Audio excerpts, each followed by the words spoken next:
9, 8, 7. We have a go for main engine start. 4, 3, 2, 1, and liftoff. SFL night, let's go. Midnight glow, it's time to rise.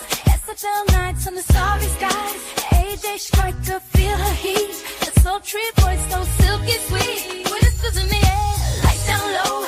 Bubbly charm, let the stories flow. In the league where dreams unite. Ashley's got you, hold on tight. Under her lights, SFL players shine bright. AJ's putting you in the spotlight. From the field to the mic, Ashley's in the know. SFL nights, get in the down low. In the game, she's making plays. Arizona's queen, me leading the way. A community ambassador, off the field, laying on hands, see it all get healed. From the huddle to the show, Ashley's got that infectious glow. Interviews that make you sway. In her presence, you wanna stay. SFL players shine bright. AJ's here for you with a spotlight. From the field to the mic, Ashley's in the know. SFL nights, get in the down low. SFL night, let's go. Midnight glow, hey, SFL night, let's go. Midnight glow. From the huddle to the show, Ashley's got that infectious glow. Interviews that make you sway. In the presence, we under her lights. SFL players shine bright. AJ's here putting you in the spotlight. From the field to the mic, Ashley's in the know. SFL nights, getting the down low. Under her lights, SFL players shine bright. AJ's here putting you in the spotlight. From the field to the mic, Ashley's in the know. SFL nights, getting the down low. Take turns tonight. Let's go. Turn down those lights.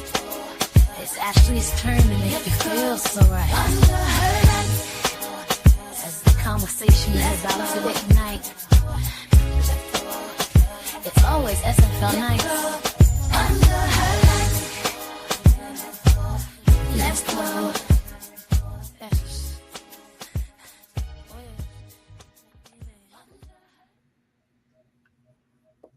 What is up? What is up? What is up, SFL Nation? And welcome back to SFL Nights with AJ Striker. Thank you so much for joining me today or tonight or whatever you decided to hit that play button or turn on that radio dial. I really appreciate it, y'all.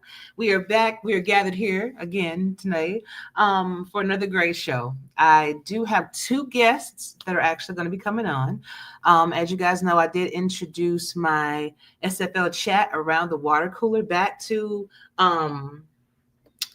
into the fold. So instead of me kind of talking about like what's going on, hold on one second. Instead of me talking about like what's going on like within the league, I'm actually going to bring on my first guest, Mr. Justin Reside. He has a special announcement that he would like everyone to know in the league, and I'm honored to actually have him on to be able to talk about it. And then my second interview will actually be with Mr. Ramos Lin. You saw him pictured with me in the beginning of the show. Great guy. I wanted to have him on because there was a lot of firsts that happened for him. First time like traveling with one of our great friends, Mr. Mike Daggs, and his family throughout the United States, certain parts anyway. I definitely want to hear about that. This was his first convention in Baltimore that he went to, so I'm excited to hear about his time and like how much fun he had. And I know he had a good time because he was hanging out with us, but first off, we're going to go over week 3 quick fire and week 4 picks. My wins and losses are actually not bad. It's the same as last week. I went 5-3. So for week 2, I can't count week 1 because I didn't make any selections.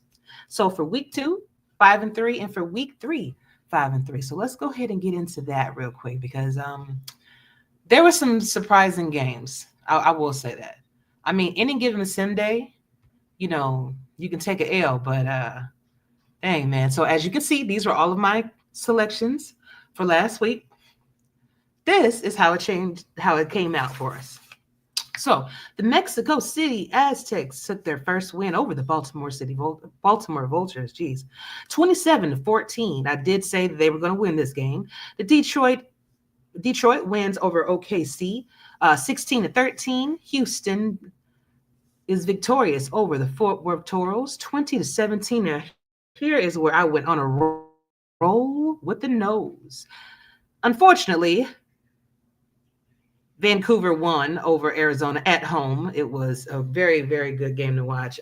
Too many mistakes on Arizona's side.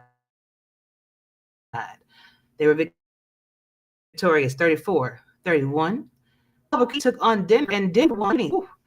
And Pittsburgh won over Carolina. That was a surprising win for me. Not to say Pittsburgh isn't capable, but I just thought that Carolina would be more of a will put up more of a fight.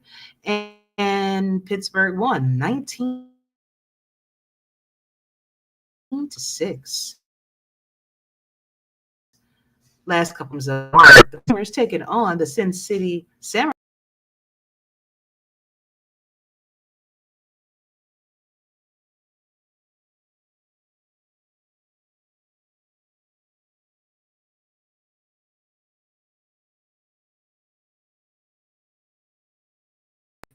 All right. So as you can see, the whole thing now. These are all of my picks. If you're new to all of my picks are always in yellow. My picks I got right were in green, and my ones that I got wrong are in an orange red. So we're going to go ahead and move on.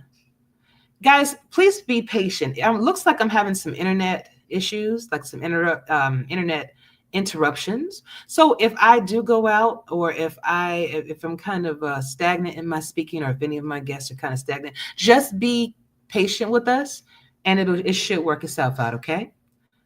All right. So picks for week 4. Let's see if I'm going to be on the receiving end of the right side this time. All right. So the 0-2, which I am really surprised Baltimore is actually 0-2. I'm going to be honest with you. Actually, both of these teams, both of these teams are searching for their first win. Surprise, I would feel like Baltimore should at least be 2-0, and then Carolina should at least have one win. But they're gonna win over each other. I'm gonna choose Baltimore to win this game. It's gonna be a home game for Carolina, so they can definitely take it. But it does depend on. It's weird to say, but which Baltimore comes to play. The 1-1 Chicago Warriors will be taking on the 2-0 Vancouver. No hate. I am going to choose Vancouver to win this game. I think that they have a stronger squad than Chicago, but we can definitely see about that any given Sunday.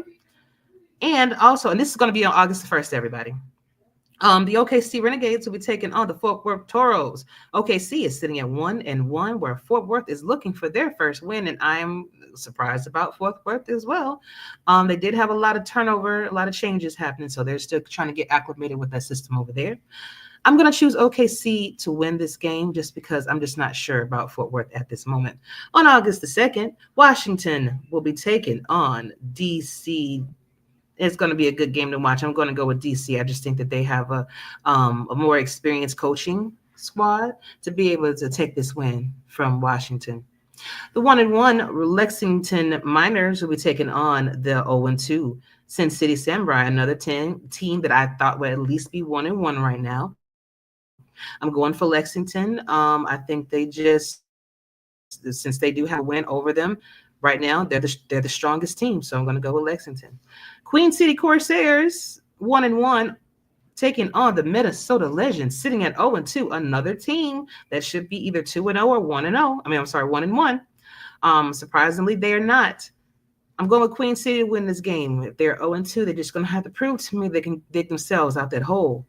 And ending things off on August the 2nd, the 1-1 LA Lycans will be taking on the 2-1 Arizona Scorpions. And of course, I'm going to always go for my Arizona Scorpions. However, turnovers need to change. Things need to happen. Thinking outside of the box from our coaching staff is going to have to happen in order to be successful this season. I think people kind of have us pegged, and there will have to be some changes happening, I think, with the playbooks and things like that, just adding little wrinkles in to throw people off, because when you're predictable, you lose. So we don't want to lose. Monday will be the Denver Nightwings 2-0 taking on the Mexico City Aztecs, sitting at 1-1. I'm thinking that Denver will suffer their first loss with Mexico City being at home. They are on a roll, especially after beating Baltimore, 27-14. We're going to, again, talk about that with Ramos a little bit, things that they had to kind of focus on. But Denver can play a clean game, then they have a shot. But I think Mexico City is definitely going to take this. Bye weeks for the following teams, they can kind of rest up. Yeah, Albuquerque Adams, the Boulder City Steamers, the Charleston Predators, the Detroit Maulers, the Florida Storm, Houston Headhunters, and the Pittsburgh River Hogs. All right, so without further ado, I bring you SFL Chat around the water cooler. So I'm going to go ahead and grab my guest, Mr. Justin Reside. What's going on, Justin? I'm good. Hey, man. How are you? I know you're doing pretty good over there, Queen City. I picked you guys to win. You guys are 1-1 right now. So don't let me down, guys. Okay. Hey, I mean, we did All right. We did the inactive. Hang on, the inactives came out. We have 3, so it's like I don't know. I don't know how it was going to affect the game on Saturday, but we'll see what happens. Well, we might. We'll see. Exactly. Like I said, any given sim day, dear. All right. So you have a special announcement that you wanted to come on the show for. And I'm going to let you go ahead and let us know what's going on. Yeah, it's like, I posted something in the SFL, real life section of the SFL Discord, and people are going, "What the heck is that?" It's a tote bag that my girlfriend actually made from a company called Inspired Threads. So, yeah. That's so she got the team's logo. Yep, which I sent via the owner of the company, I think it's Janine Lippert, who you order when you order the bag, when you order a custom bag, you get a receipt, and then you first talk to Janine to tell you, to say what you want on that bag, and I sent the Corsair logo via email to Janine, and then once Janine got every color I wanted down I made a list and went to my girlfriend, and my girlfriend's got all that fabric together. I think it's 100%. No, it is unused fabric scraps that were headed to the landfill in Jersey, and now it's been saved thanks to this bag made by my girlfriend Margo Lee. Awesome. So what was her inspiration? What was Margo's inspiration for creating these bags? It's kind of her. She did it. She's into art stuff. She's always artsy, and she's into drip art and stuff like that. So she decided to be part of this. She talked to her her boss Janine, and Jeannie hired her, and now she's with a company that has people, designers with disabilities, which Margo has disability.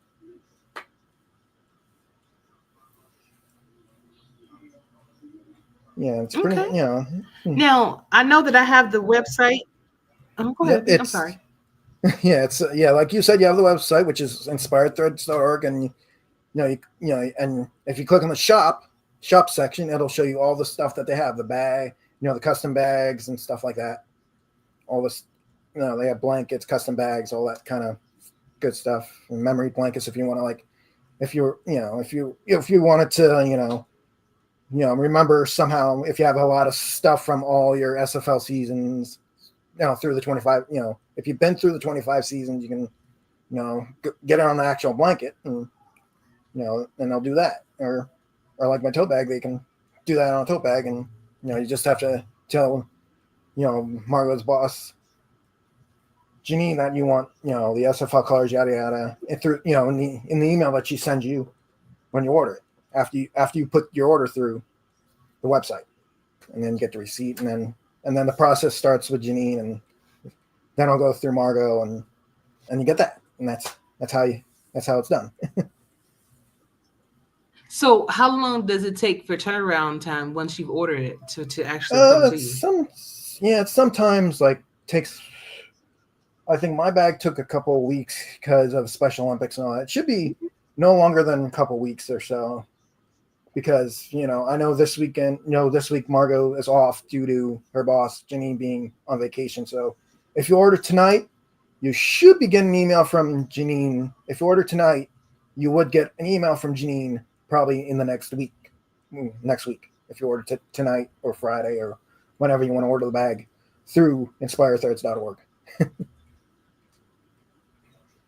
Okay, awesome. And I'll make sure that I put that in the description of the video when people come and when they watch it, the playback on it, then they'd be able to actually go directly there to pick this up. Now, one more question. So are all of these the items that they make, is it all from recycled materials? Yes. This little card, and also they have a little on the card here. They have, I think it's a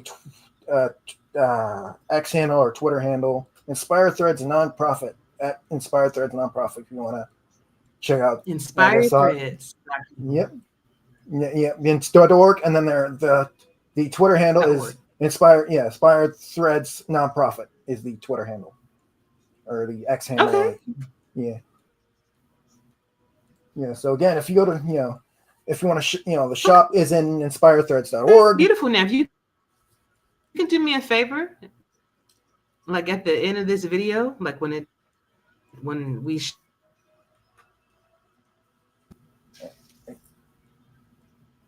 What'd you say? The internet cut out on you. I was gonna say it's okay. I was gonna say, if you want to, you can actually go in my comment section and put the Twitter handles. Yep. And I will everything definitely there. do that. Yep. I'll definitely do that when the comment section comes up. I will definitely do that. Sounds good, man. Sounds good. So before I let you go, though, is there anything that you wanted to anything else that you wanted to announce, maybe about Queen City or anything that you got going on personally? Any accomplishments that you've done since the last time I talked to you? I think, it's been last month, a month ago, 2 months ago, my softball team won the Division 4 championship.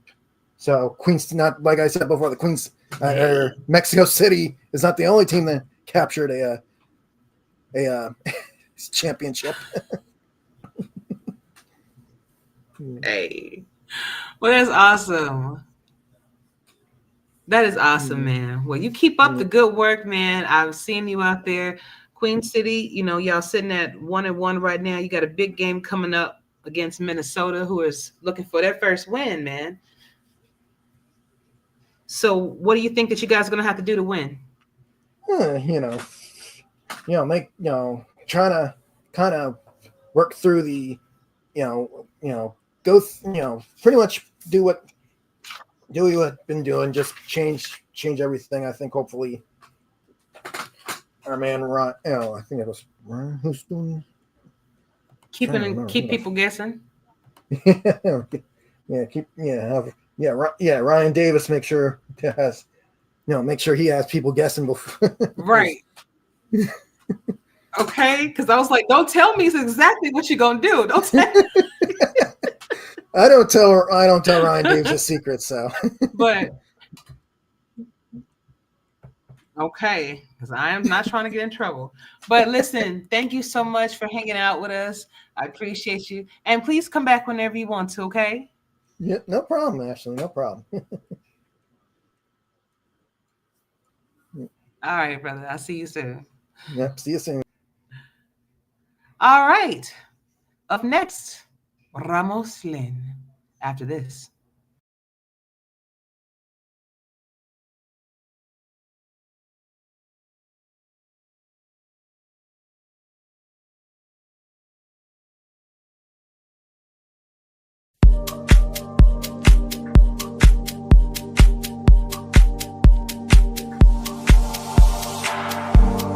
Tell me like I didn't know. Talking to people I don't know.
Ooh. So I actually found that on accident, man.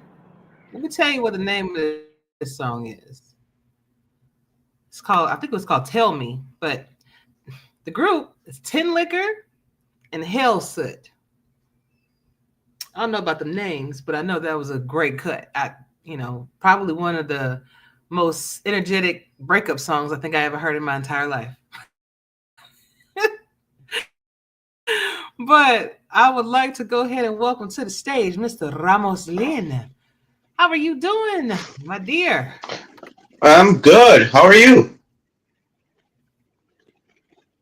I'm doing fantastic, honey. I'm doing fantastic. I'm still, reeling from that time in Baltimore, all of us hanging out together and just me meeting you in person, for the first time ever.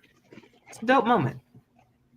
It was great. It was great. I love seeing everybody. Obviously there's people who I've known and talked to for over 10 years. Like, obviously Eddie Gage, Destro was there. These are people that I've talked to for, you know, 10 years, if not more. So that was awesome. Indeed, indeed. We're gonna get all into that in a second. But I want to start out by saying that Ramos is one of the greatest coaching minds of the SFL. His tenure would definitely show that. He's been with us for a very, very long time. Um, so I would like for you to describe the SFL in different eras or different stages for you, because you've been here pretty much from its Sure. inception, right? Season three, which Okay. is almost since inception, pretty much. So yeah, it was season three. I joined in just as a player. That was my only thing. To be honest with you, at first I thought it was a player versus player kind of thing because TJ, we all know TJ, the Vulture's owner. He kind of told us, it's like, hey, you know what? I will be joining this league, and I just want you to kind of give me a couple of position options and your name, and the team will actually have your guys' name on it. So I thought it was kind of like player versus player, in which you will create your players and kind of play against anybody. So it's like okay. So I chose quarterback and free safety, and I ended up getting the free safety game. So he's like, okay, cool, we sign or whatever. And then he sends the link for the first game that I was gonna watch, and I thought I was gonna watch a broadcast of him playing because we played an actual league. Like I played with a controller in my hands against TJ many times, and so I thought it was gonna be see TJ play against somebody else, and no, it was this CPU against CPU, and the game was so good. I actually got hooked up to it, and the rest is we'll imagine is history. So that was first thing, and so season three, it was just as a player. That was my only thing. Watching the Baltimore Crabs play. That was my team, and I will follow the Crabs. And then for season four, I wanted to actually get more involved. For season four, I actually, by then I had already kind of created my team's identity. It was like it wasn't anything like the Mexico City Aztecs or even the Santa Fe Gorillas. It was another completely different team name, team city, everything. Country. It was completely different. And actually, I lost. No, yeah. So No. I wanted to create a team in Canada because the game, yeah, because the game did not have Mexico City in its database. Now you have to keep in mind this is before we had any sort of editor to go with. So everything that Cam did was in the game. So you get what was in the game, right? So there was no chance of me calling the Aztecs because there was no Aztecs in name. There was no Mexico City in the game. But there was Vancouver, there was Ontario, there was Toronto. So actually I wanted to make a team in Toronto called the Crusaders. That was gonna be it's something that a lot of people don't know. but we called the Crusaders. So I wanted to call that. That was my first entry, and I didn't make it. I didn't actually win the bid because it was T-Pat's team, the Minneapolis Maulers, who actually won the bid. So I was like, okay, so I will become a coach at least, right? And I'll earn my stripes. So season 1 is just a player, season 2 is just a coach, and then I re-enter another bid. I reapply now with the Santa Fe Gorillas moniker because I was like, okay, you know what? Because it was actually TJ who was like, you know what? This other team name that you have and stuff, it's okay, but what about if you actually make a team based off in Mexico? Was like, TJ, there's nothing. There's no Mexico City. There's no Guadalajara. There's nothing. Well, find the closest thing. So I kind of looked at the database and I looked Santa Fe. And Santa Fe is like a business district in Mexico City.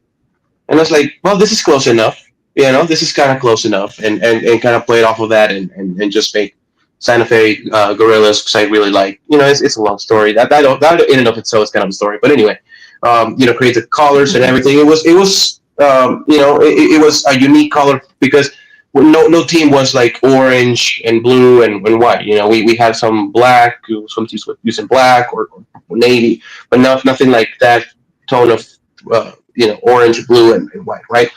So that's kind of like the third era, right? The first, again, my first season as a player. The second is my first season as a coach, and then as an owner. And then I can extend season 5 just as a lone season because that is before the hexing thing. And hexing was editing the players, right? So editing the players to make you have more abilities and more attributes. Then I will say the next era of ball is from season 6 to season 9. Because season 6 to season 9 is before we got to the player progression era. And honestly, from there, I go from season 10 all the way to season 20 as the next era because that's the player progression era in APF. And then I go from season 21 to the present time. And kind of just give a quick rundown. Before the progression era in all pro football, kind of how we did it was you have to get it right at the start of the season because you get no audibles. Like if you didn't like your abilities and your players, you couldn't change them. You couldn't do nothing. You had to wait until next season for you to make them. So you have to get the things right first. Then with the player progression, it was a little bit different. And actually we made a mistake because, some of our attributes were lower. So it took us some time to actually make it. That was kind of like the learning process of the player progression era. And now the 4K23 era has been, it started terrible for us. First 7 games in the 4K23 era, we lost all 7. And then it was kind of like learning the game and learning what the heck this is all about, and which takes us to present day, which we've improved massively.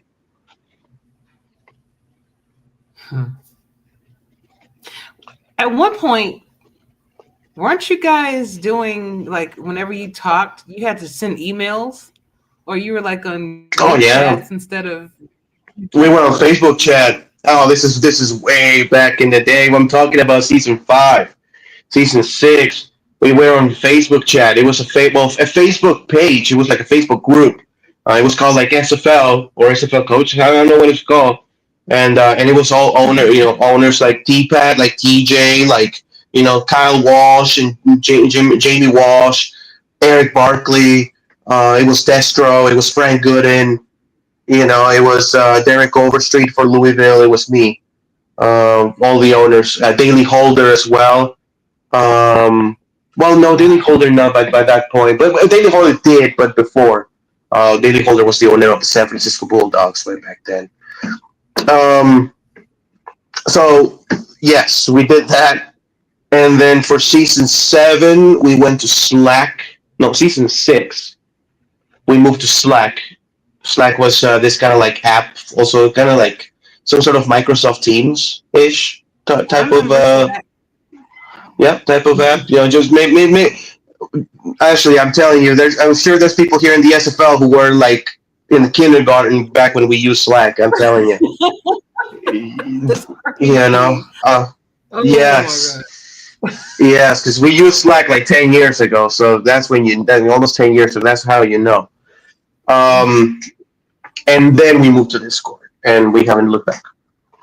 That's it. So breaking up this, my questions, of course, Mr. Eddie Gage wants to know: do you get nervous when Sipe scrambles? Nope. I think Sipe. Yeah, no. I think that's one of his strengths. And like can he fumble the ball? Yes. Can he get hurt? Yes. But he can also throw a pick. That could also scare me. Or he can get blindsided and go down and fumble the ball and still get hurt. So no, it's a strength of Sipe's game. We're not gonna run him 20 times in a game, but if it's a strength, it's something that we like to use, and we use it. Hmm. I'm so glad you said that. You have no idea how glad I am you said that. Okay. That's a battle that me and you gonna have to. That's a battle that me and you gonna have to talk Stop about. talking, Jesus. That's funny. What is your favorite SFL game of all time that is not Mexico City Aztecs games? I already mentioned it. The very first game that I watched between the Baltimore Crabs and the New York Knights.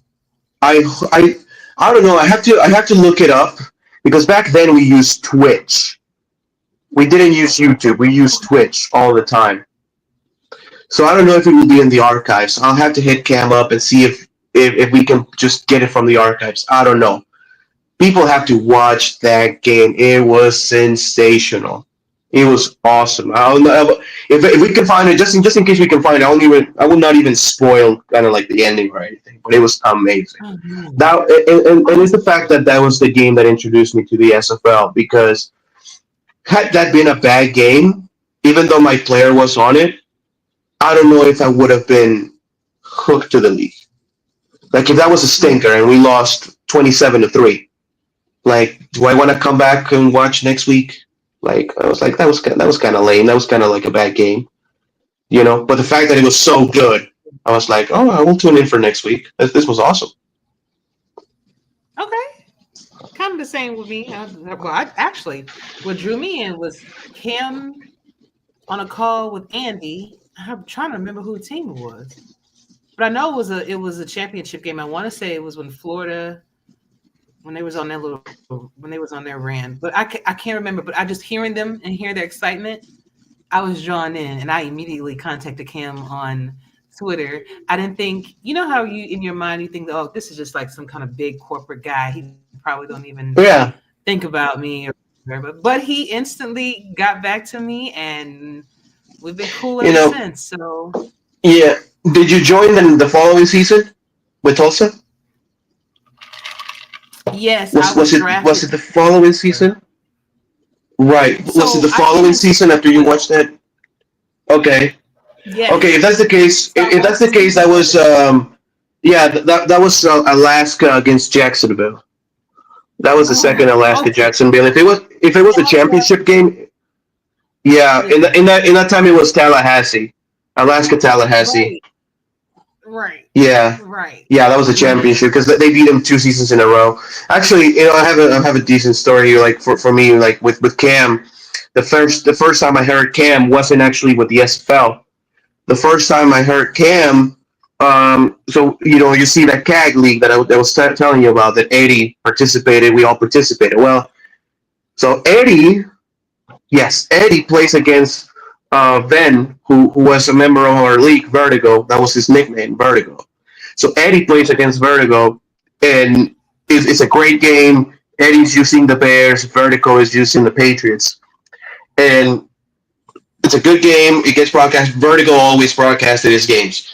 So later on, we get this video, and probably I can still pull the video. If I can, I'll send it to you. But Cam is commentating, is broadcasting over the game after the game is over. So Cam gets the file, and he starts broadcasting over the game. Maybe you've heard of them. So I get to hear it, and I was like, this guy sounds awesome. It's like back then he had like a radio microphone, so he sounded like a radio broadcast. Instead of like having this sharp equipment, he sounded like a radio broadcast. But it was like, man, this is like I'm listening to a 1990s radio broadcast between a couple of teams. And then when I joined the SFL and I heard him, I was like, wait a minute, that's the guy. Like that. So this is where it's coming from. So that was cool. But that's the first time I heard Ken on a podcast. It was on our CAG league.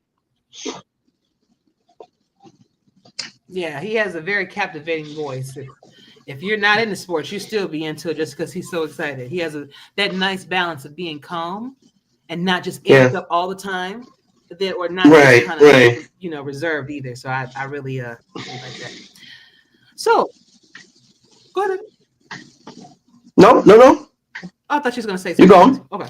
Nope. So slow start for the champs this season, but you did have a big win over Baltimore. So does this change the trajectory for the Mexico City Aztecs?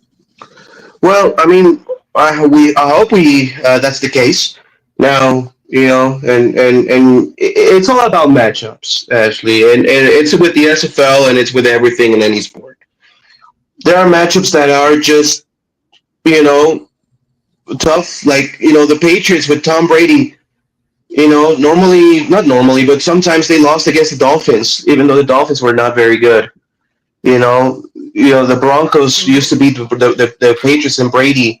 I think his career is like a 500 record against the Broncos, something like that. Even when the Broncos had Kyle Orton playing quarterback or something, there are just matchups that are just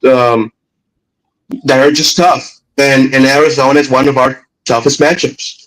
We don't match up particularly well against the Scorpions. The same thing happens with Houston, and we all know this. The Fort Worth Toros. It's very hard for us to beat the Toros. It's very hard for us to beat the Headhunters. It's very hard for us to beat the Scorpions. There are other teams that are very successful in the SFL that we've actually beat quite a few times, right? Mm-hmm. So it's all about matchups. It truly is. To answer your question, I hope that's the case. We had a really good game against Baltimore. We know how hard it is to beat Baltimore anywhere, especially in their house. And the fact that we were able to, play really solid on offense and defensively as well and contain them, that's, very positive for, the outcome or, what's coming next here this season. Which my next question leads kind of into my next question. So let me see. Next opponent, Monday night, 2-0, Denver Nightwings. Without giving away too much, what is one aspect you feel that you may have to focus on? Because they're 2-0 right now. They are. They're good. They're good. And I had a chance to meet Mike and Jimmy Hatzis over at the convention. Man, they're, and I had, long conversations with them. We talked about coaching. We talked about game planning. We talked about the league. And they're just two focused, smart men that are doing great things for the Nightwings. I think Jeremy Vega did a great job, getting these guys to improve the team, because we know that the Nightwings a couple of seasons ago had a down year. But they're doing some great work. And to answer the question, we got to protect Jordan Sipe.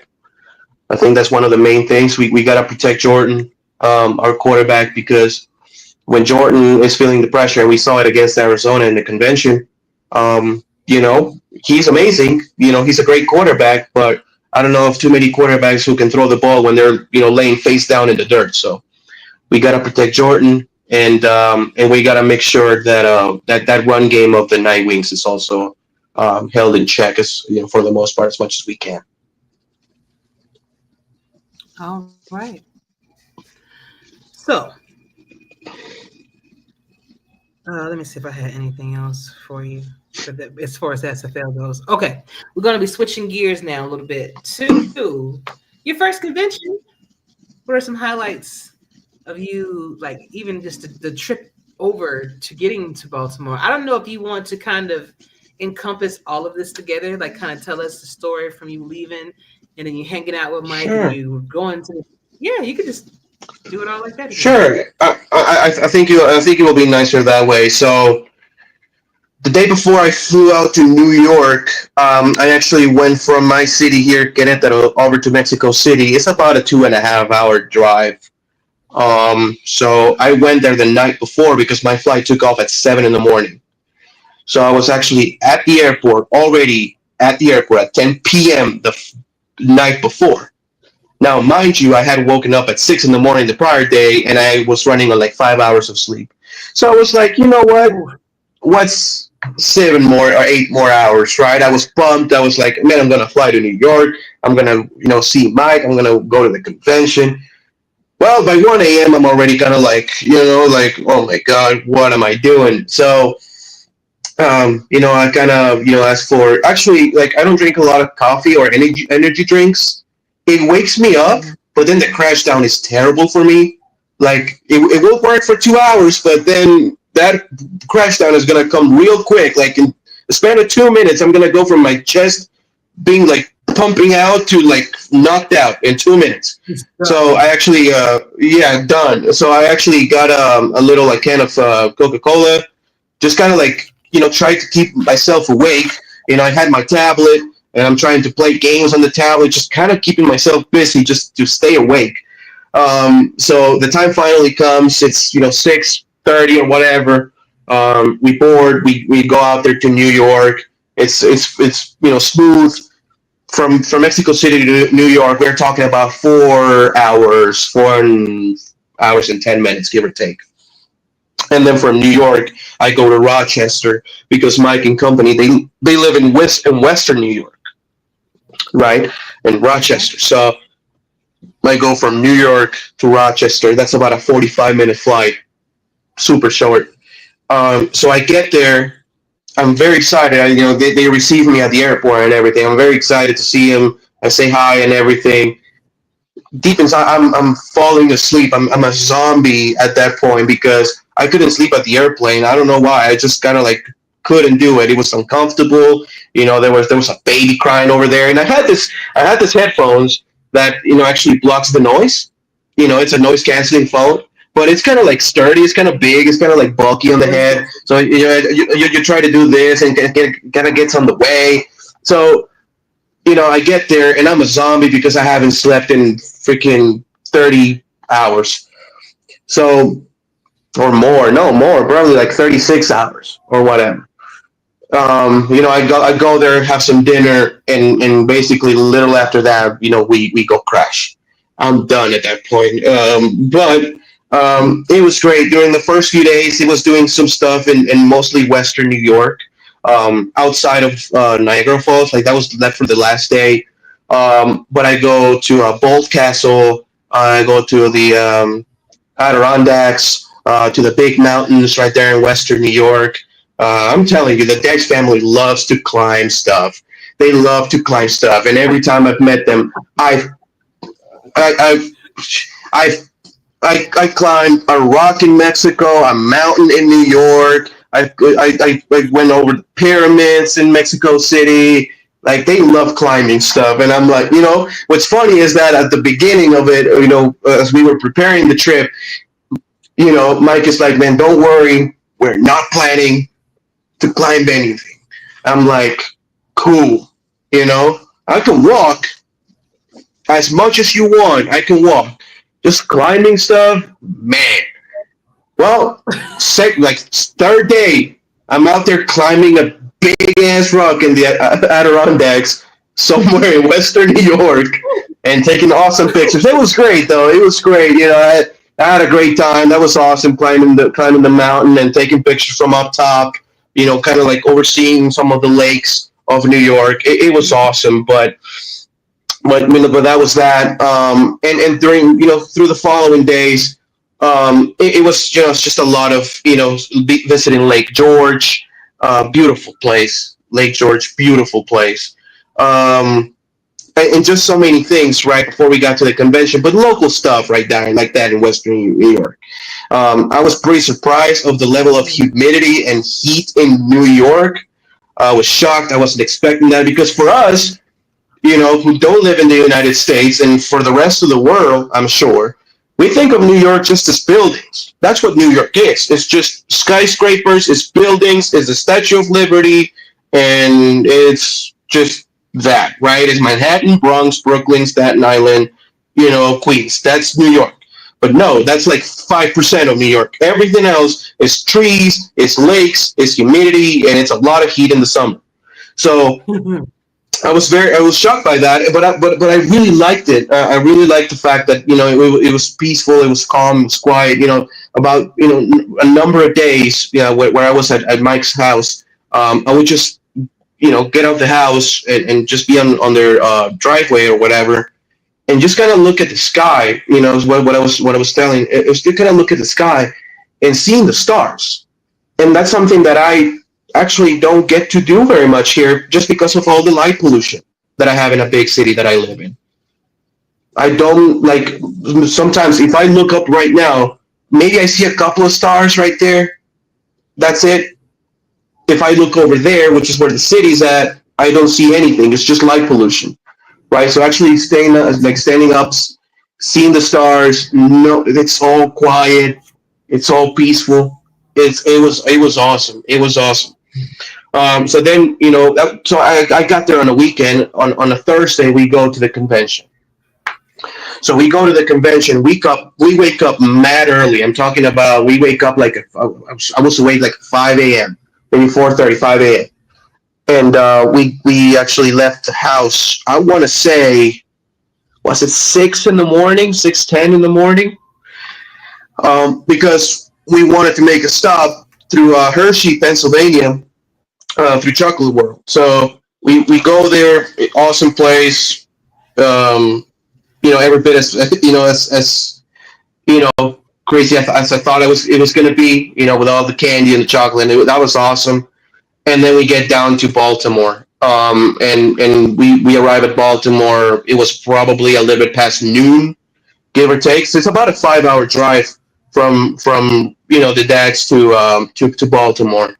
And we get there, and the first person I kind of see through the glass is Eddie Gage, actually, and that's when kind of like it came to the realization where it's like, oh snap, I'm here, like this is awesome, like this is the convention right here, right? I've seen it for so many years. I've seen this guy, do his show, and I talked to him for so many years. That's awesome, right? And then I see you, I see Jimmy Hatsis, I see Mike. BJ Loveless was already there. Sam was already there. Blotner. The Meerkats were already there. Talon Steele was there.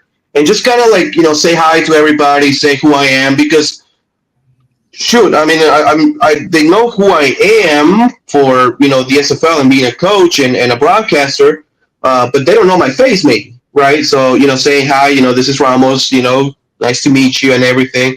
And everybody's like, oh yeah, Ramos, yeah. It's like I recognize your voice, that's awesome. And it was such a great experience. That first day was mostly just people arriving, right, and kind of hanging out a little bit, and just talking. I got up to the Pisces room. That was awesome. It was a great venue. Great venue as far as, and we know this, great venue as far as the view and the place. It was spacious. The staff over there was hit or miss, mostly miss. But for our first experience, it was like, oh, this is awesome. It's a nice hotel, and watching those games. The first game obviously was us, Arizona and Mexico City. I wasn't nervous. I wasn't anxious. I was excited just to watch a game live with everybody else, right? I had already that experience with Mike, because Mike came here here to my house when we played Vancouver in the championship. Him and Jeffrey came here to my house, flew all the way from New York to Querétaro to actually watch the game. And so I had already that experience with Mike and Jeffrey to watch a game in person, but I didn't with everybody else and the broadcasters live. So that was kind of eye-opening. Like, oh my God, I've been in this league for 10 years. I've heard these voices for 10 years, and finally I get to see him in person. From so far away. It's. I think from here where I live to Baltimore is like 3,500 miles away. So that was awesome. And watching that game, between us, it was great. It was two heavyweights. It started very defensively, and then the offense started to heat up a little bit. We came up short. We threw a pick in the end zone, but that was a great game. And every game was just an experience, right? Broadcasting a game in person, dude. That was and I had a chance to broadcast 2 games, so that was awesome. For one as a play-by-play caller with Eddie. That was a highlight of the whole trip. Just calling a game with Eddie, and then calling a game with Chris Love, because some of the funniest stuff I've ever had to experience. Like I've ever had, experienced in my entire life. So, yeah, I mean, watching every game, going, playing the flag football, playing, basketball, the pickup basketball with the guys, all of it was awesome. There in the convention. Yeah, 3v3 basketball, and then we had 4v4 flag football, or it was 2-hand touch football. That was phenomenal. And the rest of the trip was too, like the food that we had, the crab cakes at that last one place in which we met that waiter that came and crashed at the hotel.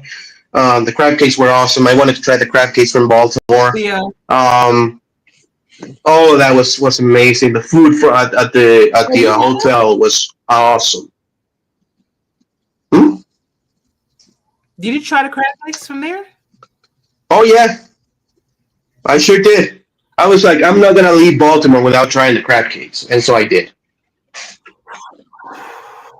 Honey, when he told me what that price was, I was like, I tried one because I was like, because I was also like that, but I was like, you know what? I flew my butt to Baltimore. I already paid $1,000 on a flight, and I paid all this money. What's $18 for a crab cake? I'll give me one of that. I saw BJ and Jack Brown have one. I was like, I want that, and I just had it, and it was awesome. I did not regret it. It was worth all $18. I didn't see the $18. I saw the $54 one that he was trying to sell me on, and I was like, no. Well, he was trying to fleece you, I guess, with $54 for some sort of extravagant. No, I think one was like $18, $20. Yeah. Okay. Which is still kind of pricey for something like this big. It's kind of like an appetizer almost. But I was like, yeah. But it's like, okay, I'll try it, and I don't regret it. That was very good.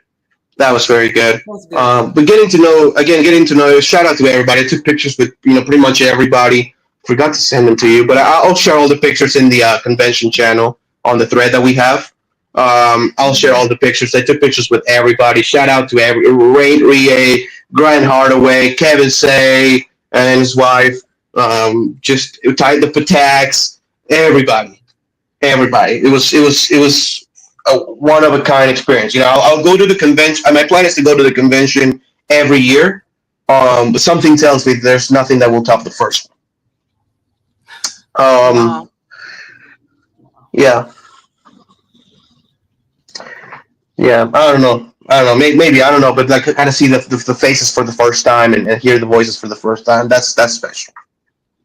Exactly, because you don't have another first like that. So yeah, you may have ones after that are cool, but always going to be you're going to have a special attachment to that very first one that you ever go to. Yeah. Hold on one second. Oh. Grant said dinner was $54. Was your plate then $54, and then your girl with your wife, was she $54 a piece, or was it just together? You gotta let me know that. So after the convention, how long did you hang out with them before you actually went back home? For a whole other week. So I spent 2 weeks in the U.S. Yeah, it was a whole other week. And it was great, so we leave the hotel on that Monday noon-ish, and we go straight down to Washington, D.C., and we meet up with Michael Chirillo right there in Washington, D.C. We actually got to hang out for another hour or so. Boy, it was great. It was awesome getting to see all the monuments, obviously the White House, all those things. It was phenomenal.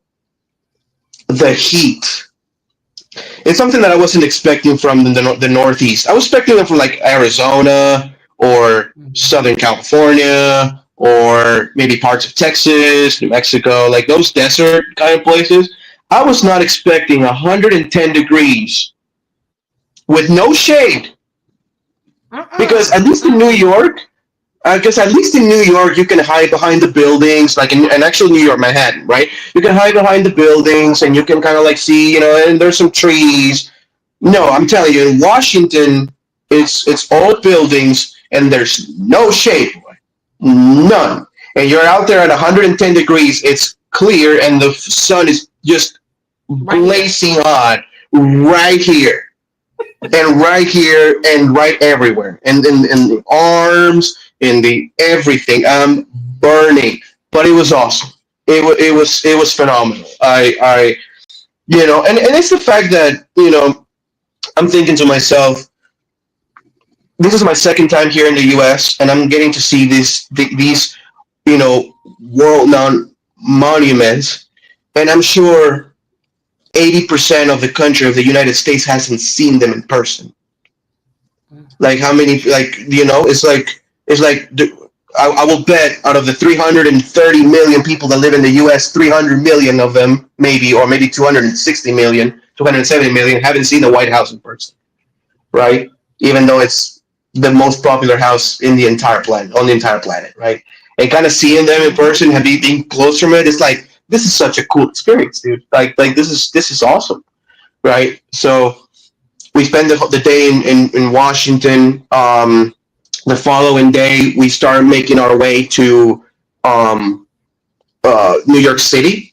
So we go through Pennsylvania. We stop by the Eagles' house because it's the champs visiting the champs. So we had to do that.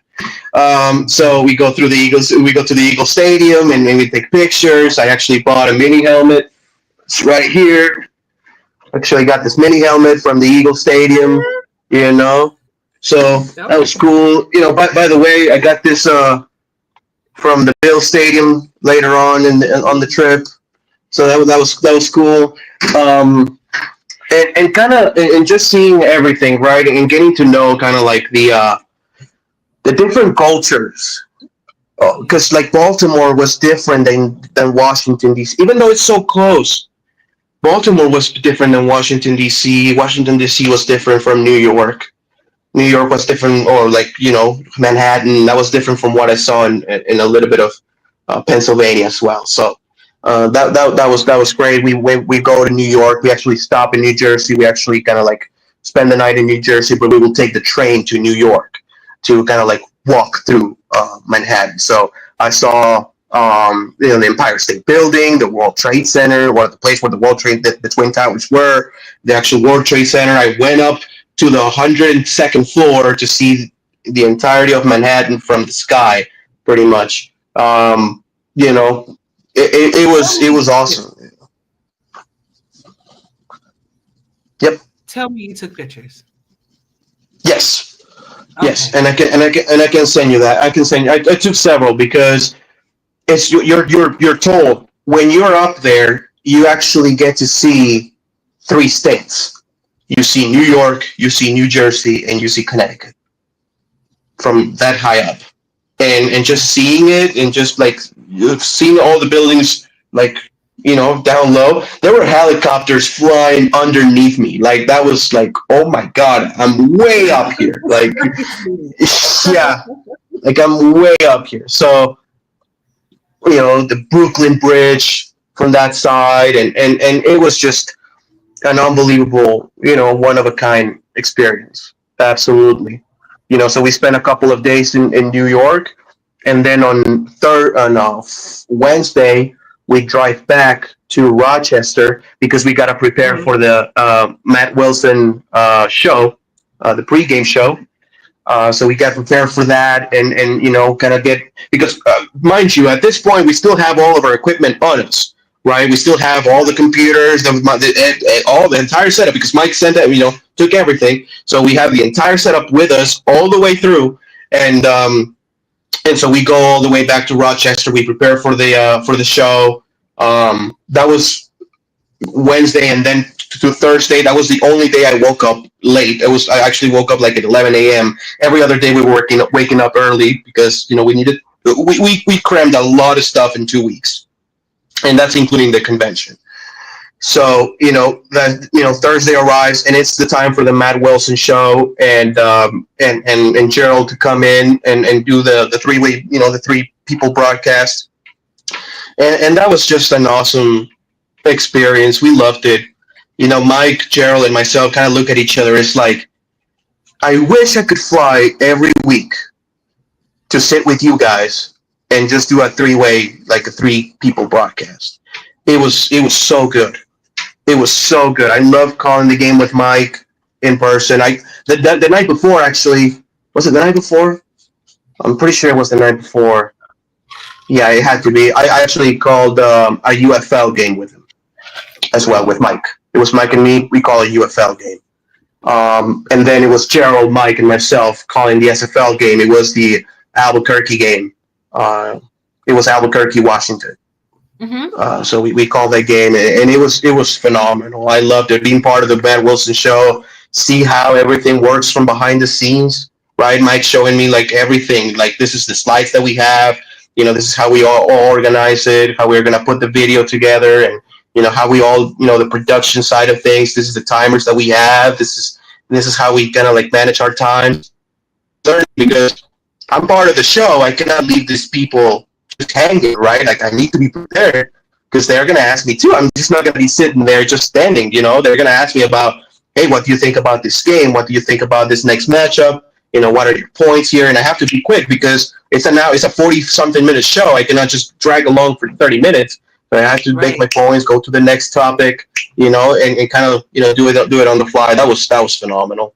And then finally, last but not least, Friday and Saturday especially, we go to Niagara Falls. We actually took a boat and we took all the way just right in front of the Niagara Falls. We got soaked wet doing that. It was great. We met Jordan Sipe there. That's where we met Jordan, because Jordan drove himself from his he lives in Western PA. So it's actually kind of not super far from him. So he just kind of went right up to Niagara Falls, and we met Jordan, and we hang out with him. So then we hung out with him. So that was awesome. Visiting the Bill Stadium. I bought some Bill stuff, and then the following day was flying back. And the following morning I was a zombie. That Monday, because that Monday I had to work. I was zombie. I'm like. I arrived to the house. I was actually at the house 2 a.m. and I had to wake up at 6 a.m. to go to work. I was done. I was absolutely done. But we made it work. It was. I'm sorry? Did you work the whole day? Yes, I did. Yes, I did. And no, by the end of the day, it's 4 p.m. I'm spent. I'm done. So, but it was great. It was worth every single second, everything. Ounce of effort. I don't know if next year I'm gonna go for that long, because this won't work because it was not close to New York where Mike lives. I will keep going to the convention, but probably it's gonna be for about 5-6 days and come back. But looking forward to it. That sounds like you need to write it in the book. Yes, that was a lot. That was a lot, and I tried to cram it in. Try to pack it in as quickly as I could. We did a lot of stuff in 2 weeks. I'm telling you. Well, I'm glad. Yeah. I'm glad that you were able to come over, have a great time, and great experience. I'm glad you were able to meet everybody and really be able to kick it the way that I would want it. If I'm going to a whole nother country, I would love to be able to spend 2 weeks, with somebody that's showing me around and, making sure that, I'm safe. That's one thing, safe, but, having a Yep. great time and everything like that. So I'm glad. I'm happy for you. Thank you. I appreciate it. Yeah, Yeah. I appreciate it. Looking forward to do it again. Wherever we go. You know, if it's west, if it's central, if it's whatever we go. Kind of like stay for a few days and kind of visit. I'm kind of hoping they'll have it in Arizona, actually. Well, if they do it in Arizona, they better move the convention to the winter because the 120 degrees.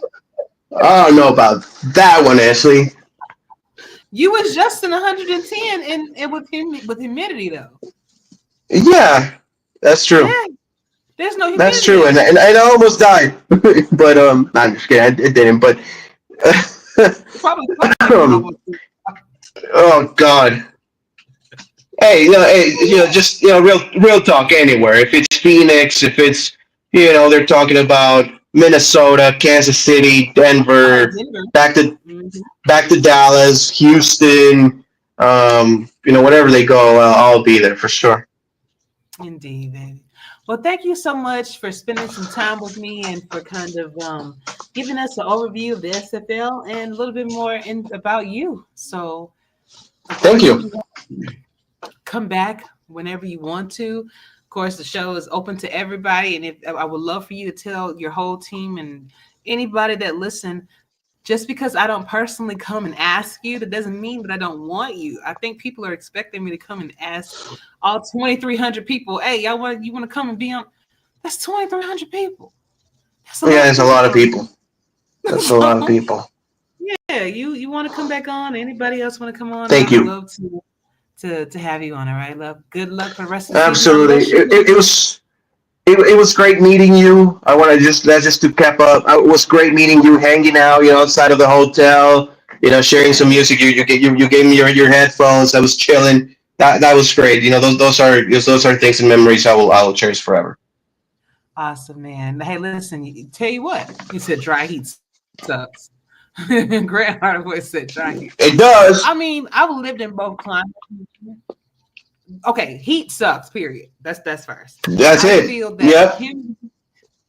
humid heat is worse than dry heat because Okay. I feel like in dry heat you eventually you'll get dry, but with humid heat you can actually literally feel it on your skin, like it feels heavy.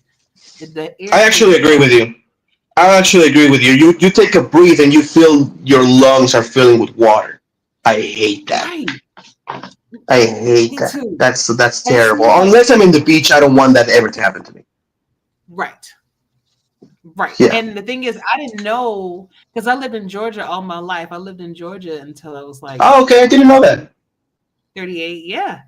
So I was Oh, I dealing with didn't know humid that. heat, but I didn't Okay. know how bad it was until I moved out here. And I was like, oh, I can actually breathe a little bit better out here. It's still hot as hell, but I can still breathe a Yeah. little. Yeah. Huh? Yeah. No, I was just like, yeah. Yeah. I see what you're talking about. I hear you. I hear you. I actually agree with you. I actually do agree with you. All right, bro. One more announcement that I wanted to make before I end the show. Coach Eddie Gage's daughter is in the military and she is selling popcorn. She has a pop-up store. She is trying to be within the first top leaderboard. I'm not sure. When I looked at it, she was like in second place. She may have been in first place now. I'm not quite sure, but she will have this store open for the next 2 or 3 days.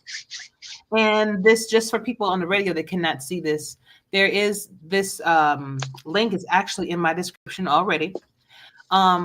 My daughter is in the military selling popcorn. It ships directly to your address. She is in a contest and is attempting to finish in the top 3. If it's in your heart, please support. So look in my description. You'll be able to see this information. Okay. So she's currently in third place because when I saw her yesterday, she was in second, but Still got time, guys. So let's go ahead and give Jaylin some love. Again, that will be inside of my description. That's actually there right now. So if you guys want to go ahead and you can either donate, you can actually buy some popcorn, or you can simply just make a donation. It all helps. All right. Looking forward to bringing you guys another great. Let me go ahead and get my song up first before I say all that. Wait a minute. You know how it goes. Let me get my song up first. Okay. Looking forward to bringing you another great podcast next week, y'all. But until then, y'all stay safe, treat each other well. For Justin Ramos, Striker, we are out. Y'all have a good night. Ramos, I'll see you soon, though, okay? Thank you. Thanks for having me. Put your goodbyes in the chat, y'all. I'll see you.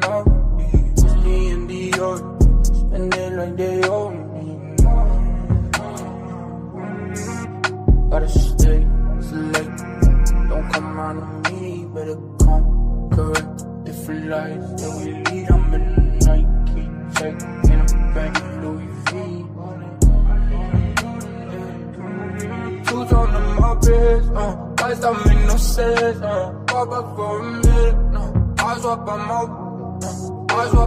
whip. Lenses and BMs, lies that make no sense. Fall back too close, you ain't even know me. Trust my brothers from way back from the north.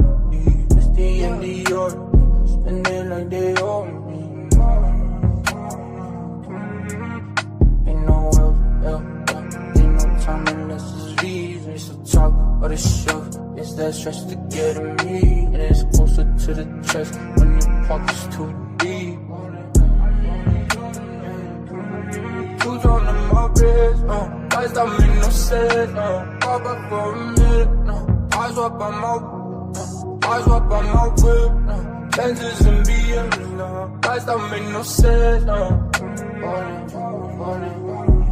Fall back too close, you ain't even know me. Trust my brothers from way back from the north. It's the end of your spending like they owe me.